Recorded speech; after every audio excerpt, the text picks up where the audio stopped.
Une vérité cachée depuis des décennies? Aujourd'hui, nous rouvrons une histoire fascinante et touchante.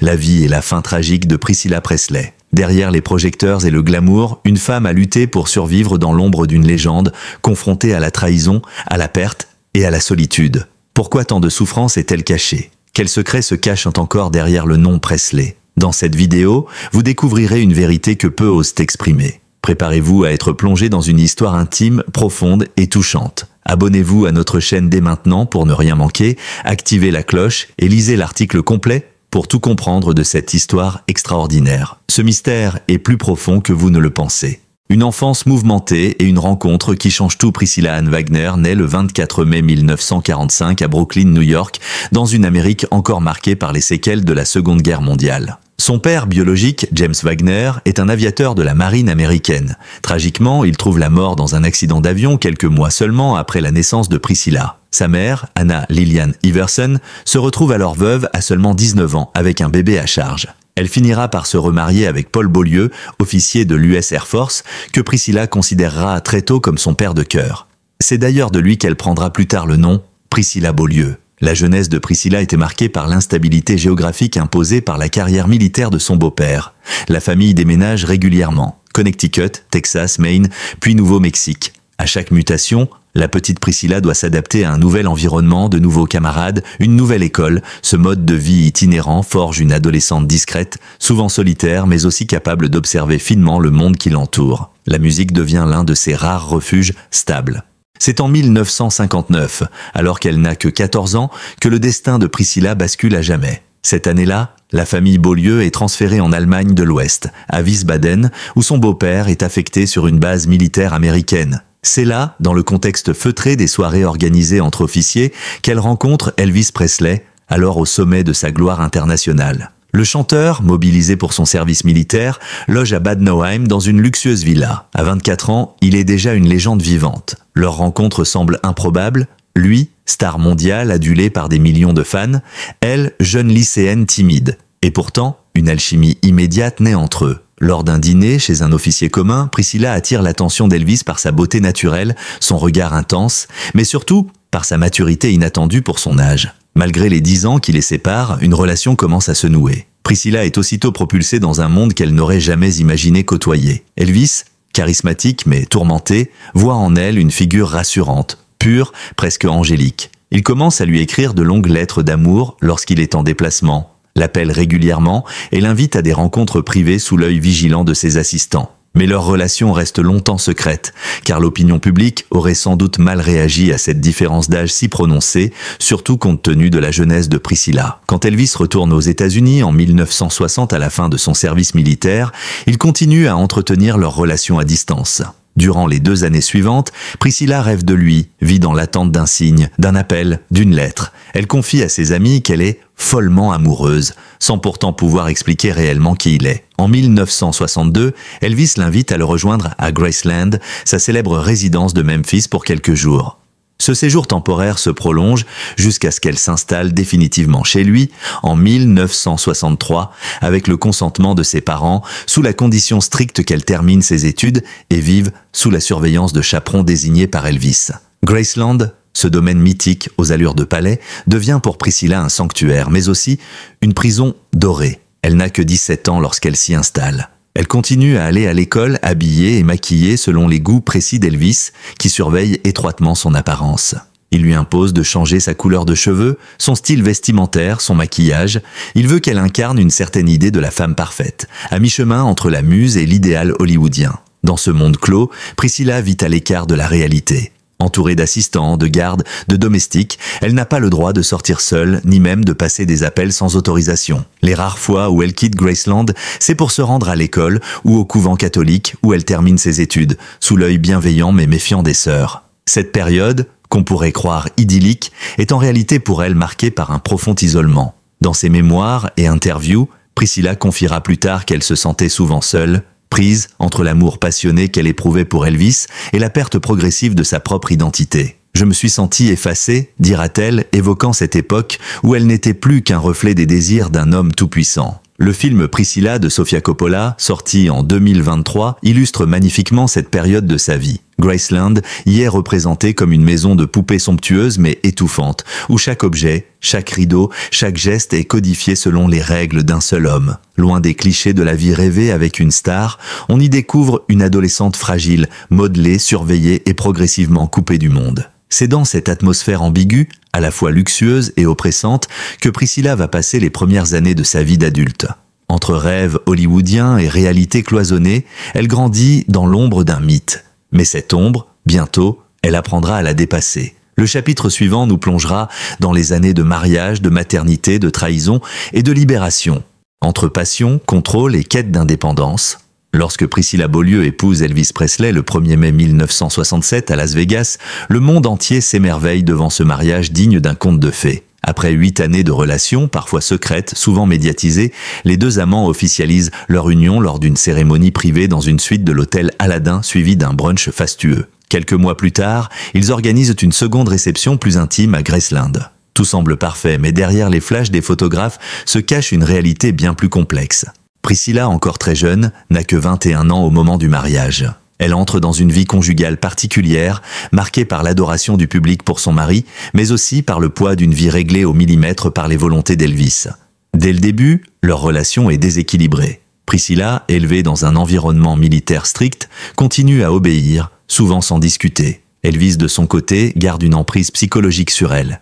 Il dicte sa manière de s'habiller, son maquillage, même ses fréquentations. Il insiste pour qu'elle reste à la maison, loin des projecteurs, à l'abri du monde extérieur. Malgré la notoriété de son époux, elle vit dans un isolement croissant. La naissance de leur fille, Lisa Marie Presley, le 1er février 1968, marque une nouvelle étape. Priscilla devient mère, mais cela ne renforce pas nécessairement les liens du couple. Elvis, profondément affecté par la perte de sa mère Gladys, entretient un rapport compliqué avec la maternité et l'intimité. Il s'éloigne peu à peu de son épouse, plongeant dans une vie de tournée épuisante, entre concerts, films, pilules pour dormir, pour se réveiller, pour fonctionner. La drogue commence à dicter son quotidien et Priscilla devient spectatrice impuissante d'une lente dérive. Confinée dans son rôle d'épouse silencieuse, elle commence à ressentir un profond mal-être. Dans les interviews accordées bien plus tard, elle confiera que leur vie conjugale était marquée par une absence de tendresse et que l'homme qu'elle aimait était de plus en plus insaisissable. La jalousie d'Elvis est maladive. Il fait surveiller ses faits et gestes, contrôle ses sorties, ses lectures. Et pourtant, lui-même multiplie les aventures sans se cacher.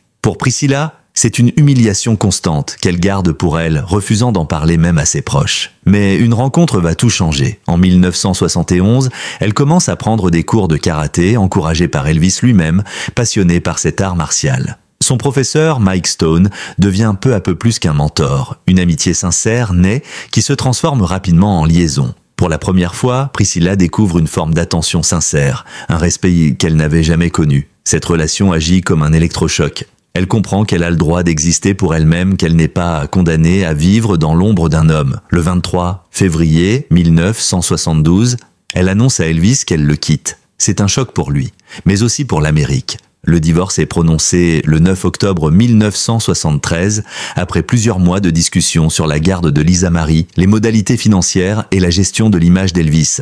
Priscilla reçoit une pension, une partie des droits d'auteur sur les produits dérivés, mais surtout la liberté. Elle quitte Graceland avec le sentiment amer d'avoir été à la fois une épouse aimante et une prisonnière volontaire. Libérée du poids de ce mariage mythifié, Priscilla se réinvente. Elle s'investit dans l'immobilier, fonde des entreprises, mais surtout, elle prend en main l'héritage de son ex-mari. À la mort d'Elvis en 1977, elle prend les rênes d'Elvis Presley Enterprises, une organisation destinée à faire fructifier l'image du King.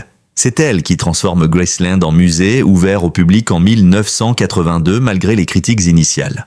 Ce projet, qu'on disait voué à l'échec, devient un succès retentissant. En quelques années, Priscilla redresse les finances de l'empire Presley, offrant à Lisa Marie une fortune estimée à plusieurs dizaines de millions de dollars. En parallèle, elle explore une carrière artistique à laquelle elle avait toujours renoncé. On la découvre actrice dans la série à succès Dallas, où elle joue Jenna Wade, puis au cinéma, notamment dans la trilogie comique Y a-t-il un flic pour sauver la reine, avec Leslie Nielsen. Son charme naturel, sa prestance discrète et son élégance en font une figure adulée à Hollywood. Elle prouve à tous qu'elle n'est pas qu'une ex-femme célèbre, mais une femme d'affaires et une artiste accomplie. Sur le plan personnel, elle entame une longue relation avec Marco Garibaldi, un scénariste et producteur, avec qui elle a un fils, Navarone Garibaldi, né en 1987. Cette relation, plus équilibrée, dure plus de 20 ans. Elle s'efforce de protéger son fils de la pression médiatique, consciente des dangers de la célébrité. À travers ces années d'émancipation, Priscilla gagne ce qu'elle n'avait jamais eu, le contrôle de sa propre vie. Elle devient ambassadrice de la marque Presley, mais aussi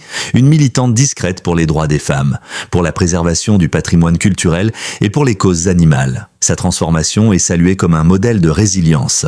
Mais malgré sa nouvelle liberté, une partie d'elle reste liée à Elvis.